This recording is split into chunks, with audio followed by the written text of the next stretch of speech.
Bonjour à tous, bon réveil. Comprendre le mode de fonctionnement de la vidéo-verbalisation, c'est tout le sens de la visite du président de l'Assemblée nationale.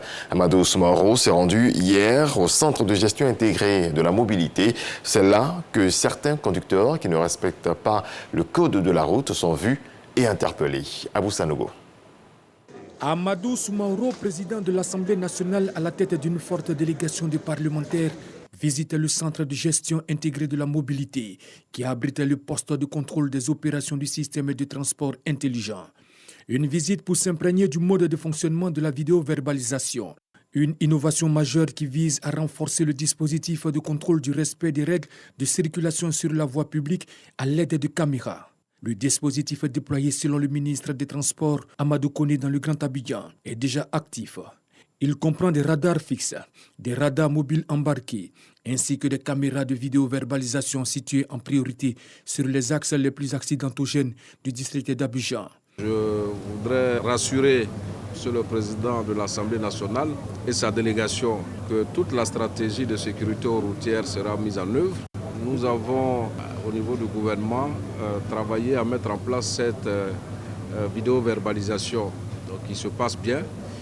Et nous allons continuer donc à le déployer sur l'ensemble du territoire national. Pour l'instant, nous sommes concentrés sur Abidjan, qui fait à elle seule 40% des accidents, et travailler à réduire le nombre d'accidents à Abidjan. Le président de l'Assemblée nationale, Amadou Soumaoro, et sa délégation ont félicité le ministre des Transports pour ses innovations. Les radars de dernière génération, les ordinateurs de dernière génération, je voudrais féliciter le ministre et l'encourager pour toutes les initiatives qu'il prend à la tête du ministère des Transports. Cette visite du président de l'Assemblée nationale, Amadou Soumaoro, intervient à la suite de la séance d'information parlementaire du ministre des Transports, Amadou Koné, le 12 août dernier, sur la stratégie nationale 2021-2025 pour la sécurité routière.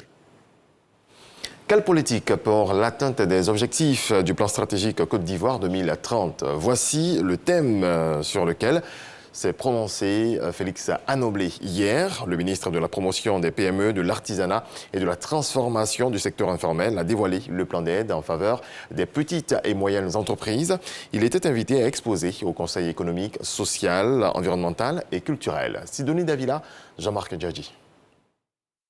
Le ministre Félix Anoblé, invité de la tribune du Conseil économique, social et environnemental et culturel, CESEC. Il présente les acquis et les perspectives de la politique du gouvernement en matière de promotion des PME, de l'artisanat et de la transformation du secteur informel.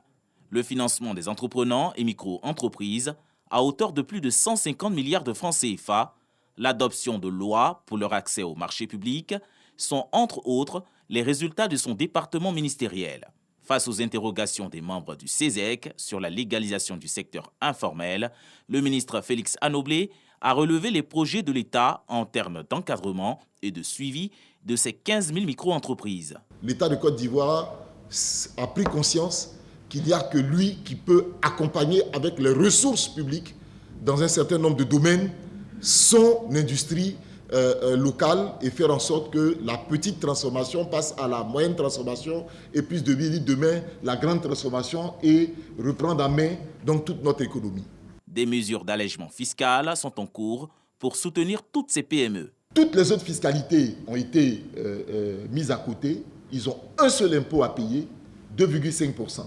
Que ce soit donc au niveau de la fiscalité locale, que nous appelons donc la taxe d'entrepreneur des collectivités TEC, ou la taxe d'entrepreneur donc d'État TEE, pour les entreprises qui sont dans donc une frange de fiscalité de 1 franc à 50 millions. Au nom des membres du CESEC, le président Eugène Aka Aolé a félicité l'invité et relevé l'importance de l'entrepreneuriat. Sur le thème du jour, il exhorte le micro-entrepreneur ivoirien à un changement de mentalité. Si hier, nous disions que le développement de ce pays repose sur l'agriculture, aujourd'hui, je crois que le moment est venu pour ajouter que le développement de ce pays doit reposer à titre principal sur l'entrepreneuriat. Il faut que cet Ivoirien nouveau, que le président a appelé de tous ses voeux, voit le jour.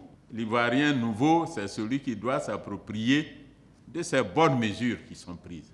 Le président de la Chambre des métiers de Côte d'Ivoire sera le prochain invité de cet énième forum du Conseil économique, social et environnemental et culturel, CESEC.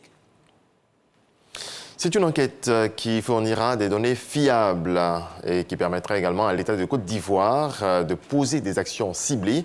La 4e enquête démographique et de santé vient d'être lancée par la ministre du Plan et du Développement et le ministre de la Santé. Les informations recherchées auprès des ménages sont axées, entre autres, sur les indicateurs de fécondité, de mortalité, de santé maternelle et infantile et de VIH-Sida. Sephora Zegui. Pour répondre aux besoins en données statistiques afin de planifier, suivre et évaluer les programmes de santé en Côte d'Ivoire, la 4e enquête démographique et de santé a été lancée ce jour. La Côte d'Ivoire sortant d'une décennie de crise, avec ses conséquences multiformes, notamment sur le système de santé, avait besoin d'informations fiables et à jour pour orienter la politique gouvernementale en matière de santé. C'est pour cette raison que le pays a réalisé la 3e enquête démographique et de santé. Au cours donc des années 2011-2012, 13 ans après la dernière du genre datant de 1999.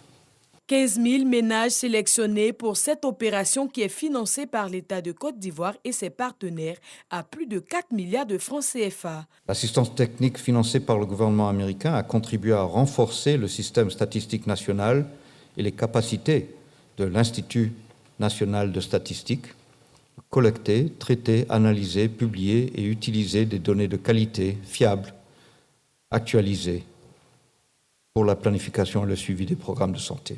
Les 200 agents sélectionnés pour effectuer le travail seront déployés dès ce mardi sur le terrain. Lorsque nous aurons les résultats, nous allons mettre en place un dispositif d'enquête régulier. Pratiquement chaque année, nous allons prendre les dispositions pour actualiser les informations, pour que ça puisse servir à la fois mener la politique sanitaire, mais également d'autres politiques pour l'atteinte des objectifs de développement durable.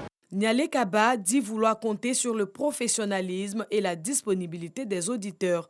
Avec le ministre de la Santé, de l'Hygiène publique et de la couverture maladie universelle, elle exhorte les élus locaux et les populations à réserver un bon accueil aux agents de l'Institut national de la statistique. La 27e édition du tirage de la tranche commune entente a ouvert ses portes hier à Abidjan. Plusieurs délégations des loteries nationales de certains pays membres du Conseil de l'entente sont présents. La soirée du tirage des gros lots, prévue ce 24 septembre, servira de cadre à la proclamation des résultats de l'appel à projet initié par le Conseil de l'entente. Les détails de Cheikh Koné. 4 ans après l'édition de 2016, il revient une fois encore à la Loterie nationale de Côte d'Ivoire, la LONASI, d'accueillir la 27e édition du tirage de la tranche commune entente. Chaque année, la TCE célèbre le brassage des populations et le vivre ensemble dans notre espace communautaire. Chaque tirage annuel offre l'occasion aux gagnants des autres pays de visiter le pays organisateur. Mais plus que tout, chaque tirage est une victoire sur la pauvreté, le sous-développement. Depuis sa création en 1970, cette loterie communautaire a contribué à la mise en œuvre de plusieurs projets de développement dans les 5 pays du Conseil de l'entente. Ainsi, après la relance des activités du Conseil de l'entente en 2012, le secrétariat exécutif a pris l'engagement lors de la 18e édition de la TCE que le Bénin a abritée en 2012 d'accompagner les loteries nationales aux efforts de développement en réalisant une infrastructure socio-économique dans le pays qui accueille le tirage. Depuis cette date, le Conseil de l'entente a effectué des réalisations socio-économiques dans les États membres d'un montant total de près de 300 millions mis à la disposition de populations à l'occasion des différents tirages de la TCE. Au menu de cette 27e édition prévue prendre fin ce vendredi 24 septembre, figurent des travaux d'experts, une exposition au Grand Carrefour de Koumassi et un team building au Jardin botanique à Bingerville. Dans le pays qui abrite la tranche commune entente, il lui est fait don d'une infrastructure communautaire d'une valeur de 30 millions de francs CFA. Le choix de la LONASI s'est porté sur la commune d'Abobo, où un centre de santé moderne a été bâti dans le village d'Abbé, Brouquois. Ces actions sont la preuve, selon le ministre de l'Économie et des Finances, Adama Coulibaly, de l'important rôle joué par les loteries nationales dans le développement communautaire. Au-delà de l'organisation des jeux et de la rétribution des gagnants, les loteries nationales constituent des leviers très importants dont dispose le gouvernement dans la lutte contre la pauvreté, étant entendu qu'elles contribuent notamment à la mobilisation de l'épargne volontaire en vue d'une redistribution directe et indirecte. La 27e édition de la tranche commune entente enregistre une innovation de taille, la mise sur pied d'un concours en faveur des jeunes et des femmes dotés d'une enveloppe de 30 millions de francs CFA pour le financement des 6 meilleurs projets.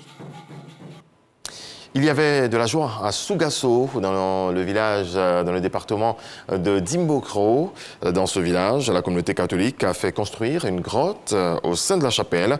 La grotte a été consacrée en présence de 2 évêques et du ministre de la Promotion des Sports. Paulin-Claude Danhaut, Eugène Atoubé nous en parle. Pour la première fois à Sougasso, la communauté catholique du village participe à une messe d'action de grâce hors de l'enceinte de la maison qu'elle a dédiée à Dieu. Le moment est historique. 2 évêques co-célèbrent l'Eucharistie. Ce sont Monseigneur Alexis Touabi Yulo et Marie-Danielle Dadier. Tous les 2 vont consacrer la grotte dédiée à la Vierge Marie.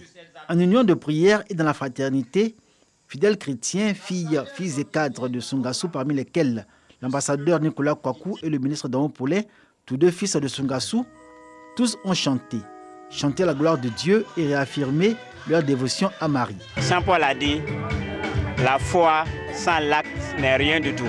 Cette foi-là, on peut l'exprimer en offrant au village cette grotte, signe de Marie dans le village.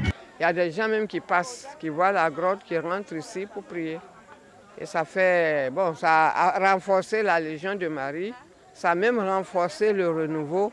La grotte de Sougasso, une longue attente comblée. Sougasso est désormais sous la protection de la Vierge Marie, autant que ses populations.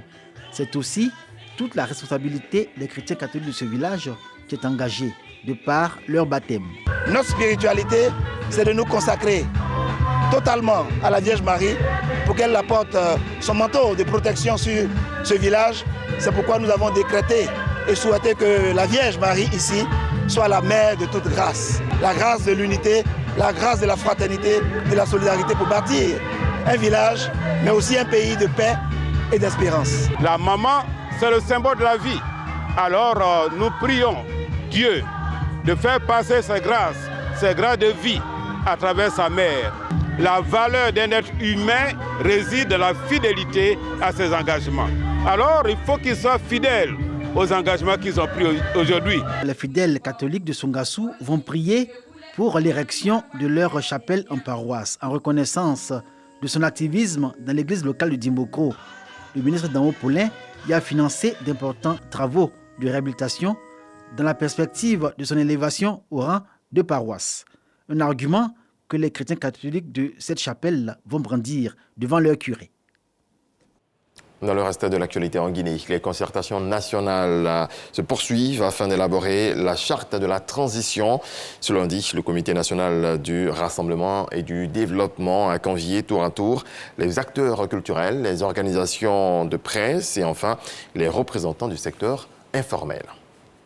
Le gouvernement américain a commencé à expulser massivement vers leur pays d'origine des centaines de migrants, en majorité des Haïtiens, qui s'étaient rassemblés dans un campement improvisé au Texas ces derniers jours.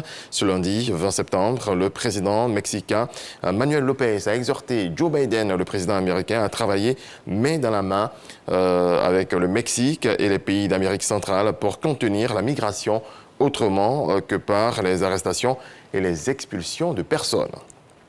Point final, excellente journée. Merci à toutes et à tous de nous avoir suivis. Paix dans vos foyers.